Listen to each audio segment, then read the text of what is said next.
Hi, నా పేరు doctor Lenin Reddy, gold hospital Guntur మరియు హైదరాబాద్. ఈ రోజు మనం మాట్లాడుకోబోయే టాపిక్ వెరీ ఇంట్రెస్టింగ్ టాపిక్.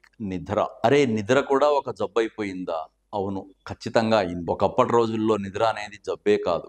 ఈ రోజుల్లో నిద్ర అనేది అంటే నిద్ర ఎక్కువ రావటం అని తక్కువ రావటం అనే దగ్గర ఒక ఇంట్రెస్టింగ్ ఉంటుంది. నిద్ర పట్టకపోవటం అనేది చాలా పెద్ద సమస్య. ఎందుకంటే ఎప్పుడైతే మనం ఒక రకమైన కమ్యూనికేషన్ యుగంలోకి వచ్చామో, నిద్ర పట్టకపోవటం అనేది ఇన్సోమ్నియా అనేది ఒక శారీరకమైన జబ్బుల్లాగా తయారైపోయింది. దానికి కారణం ఏంటి అంటే, మన చుట్టూ ఉన్న అనేక రకాలైన వస్తువులు మన మీద చూపించే ప్రభావాన్ని మన మెదడు శోషించుకుని దాని ద్వారా తను రెస్ట్ తీసుకునే సమయాన్ని తగ్గించేసుకుంటుంది.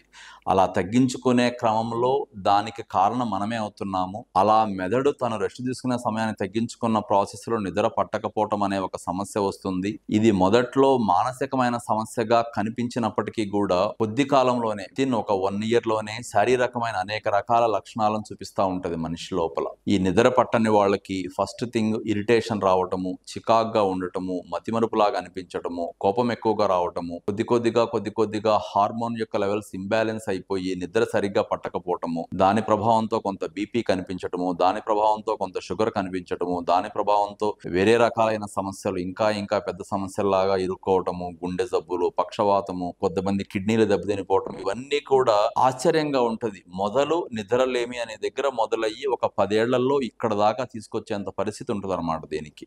చాలా మంది నిద్రని ఒక నిద్ర పట్టే బిళ్ళలు అని ఒక సొసైటీలో ఒక చిన్న మిస్నామర్ ఉంటుందన్నమాట. కొన్ని రకాల బిళ్ళలు నిద్రను తెప్పిస్తాయి. ఆ బిళ్ళలు వేసుకుంటే నిద్ర వస్తుంది. ఆ బిళ్ళలు మనం షాపులో కొనుక్కుందాము, లేకపోతే తెలిసిన వాళ్ళ దగ్గర ఎవరి దగ్గర అడిగి తీసుకుందామనే ఆలోచనతో ఉంటారు. ఇంకొంతమంది అయితే లిక్కర్ లైక్ విస్కీ అని, బ్రాందీ అని, వైన్ అని, బీర్ అని ఇట్లాంటి కొన్ని మాదక ద్రవ్యాలు లాంటి మత్తు పదార్థాలు అమ్మి ఉంటే వాటికి అలవాటు పడతారు. అవి తీసుకుంటే నిద్ర పడుతుంది కాబట్టి నా నిద్ర నేను ఏదో రూపంలో తెచ్చుకున్నాను, ఓకే, నాకు నేను చేయాల్సిన పని నేను చేశానని అనుకుంటారు వాళ్ళు. కానీ అక్కడ చేస్తున్న ఒక చాలా పెద్ద పొరపాటు ఏంటంటే, మీరు మత్తు పదార్థాలు తీసుకున్నప్పుడు అంటే పర్టికులర్గా ఈ విస్కీ, బ్రాందీ లాంటివి తీసుకున్నప్పుడు, లేకపోతే ఇంకేదన్నా వేరే పాన్ పరాగు, గుట్కాలని, సిగరెట్లు లాంటి వాటికి అలవాటైనప్పుడు వచ్చే నిద్ర నిజమైన నిద్ర కాదు. అది మీ యొక్క ఆరోగ్యాన్ని పెంచకపోగా మీకున్న ఇబ్బందులని మరింత మునిగిపోయేలాగా చేసే అవకాశం ఉంది. సో ఈ నిద్ర పట్టకపోవటం అనే దగ్గర ఏదో పేరు తెలిసిన 2 బిళ్ళల పేర్లు తెలుసుకుని వాటిని వేసుకోవటము సరైన పరిష్కారం కాదు. అలాగని చెప్పి ఒక మత్తు పదార్థాలకు అలవాటయ్యి దాని ద్వారా పరిష్కారం వెతుక్కునే దానికి సరైన పరిష్కారం కాదు. ఎందుకంటే నిద్ర పట్టని వాళ్ళ లోపల అనేక రకాలైన రకాలు ఉంటాయి. దానిలో నిద్రలో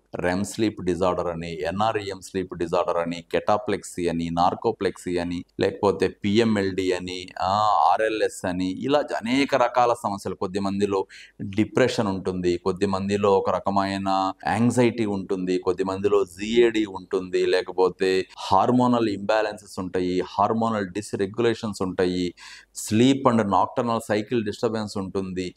ఇలా అనేక రకాలైన కారణాల చేత మీ లోపల నిద్ర పట్టకపోవచ్చు. అంతేగాని ఆ నిద్ర పట్టకపోవటం అనే దాని యొక్క కారణాన్ని మనం ఎంత సూటిగా, ఎంత దగ్గరగా, ఎంత బాగా అర్థం చేసుకుంటామో అక్కడ నుంచి మీకు పరిష్కారం మొదలవుతుంది. అలాంటి పరిష్కారం వెతుక్కోవటం అనేది తెలివిగల పనిలాగా అవుతుంది. కానీ కొంతమంది ఉంటారు, వాళ్ళకి ఒక రకమైన ప్రొఫెషనల్ టెన్షను, జాబ్ టెన్షను, లేకపోతే ఇంకో రకమైన ఫైనాన్షియల్ క్లచెస్, లేకపోతే something like they have some goals and target oriented businesses ఉంటాయి. అలాంటి వాళ్ళకు కూడా నిద్ర పట్టకపోవచ్చు. వాళ్ళకి చేసే వైద్యం ఒకలాగా ఉంటుంది. కొంతమంది ఉంటారు లైక్ ఒక రకమైన గురక వలన, ఓవర్ వెయిట్ వలన, షుగర్ వలన, బీపీ వలన, గుండె జబ్బుల వలన వాటి నిద్ర పట్టకపోవచ్చు. వాళ్ళకి చేసే వైద్యం ఇంకో రకంగా ఉంటుంది.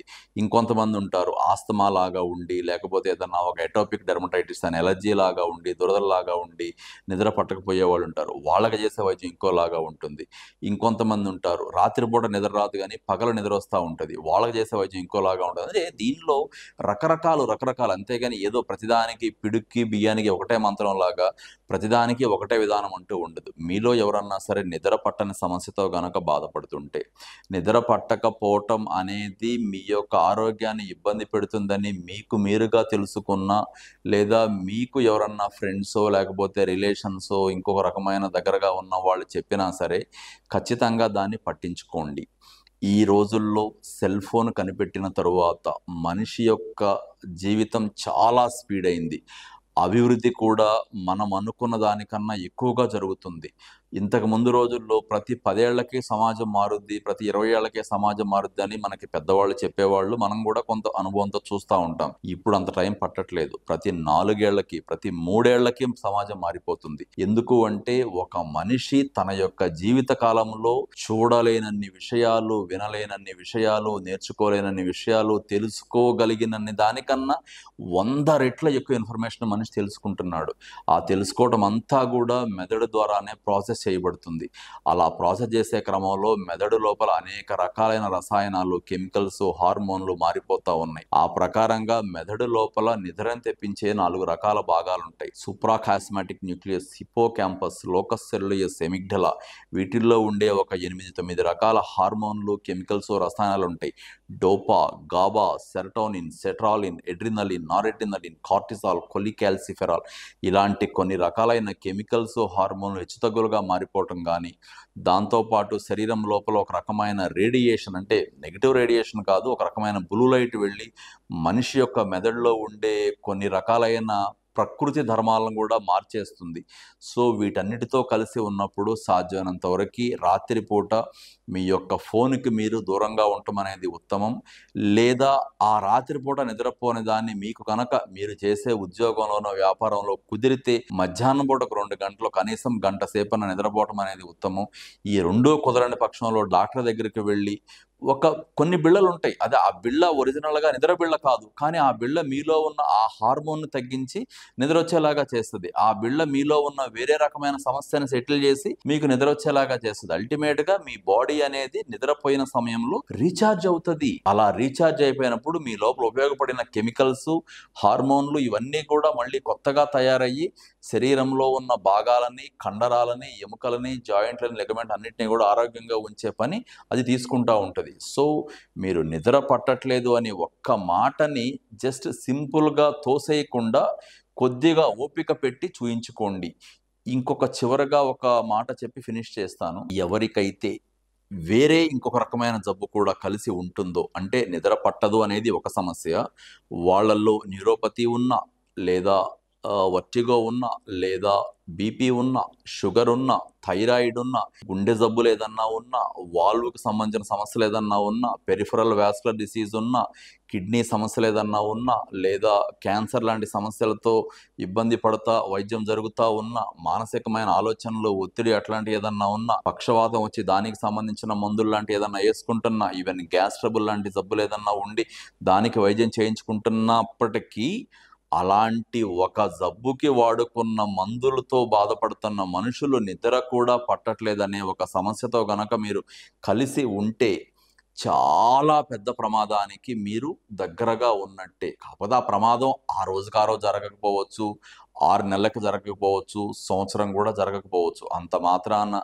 మనం బతికే ఒక 80-90 సంవత్సరాల యొక్క జీవిత కాలంలో దాన్ని అలా తేలిగ్గా వదిలేసేది మాత్రం ఖచ్చితంగా కాదు. ఎప్పుడూ కూడా నిద్ర పట్టకపోవటం అనే దాన్ని ఏముందులే, పర్వాలేదు, లైట్లే అన్నట్లుగా మాత్రం వదిలేసేయొద్దు.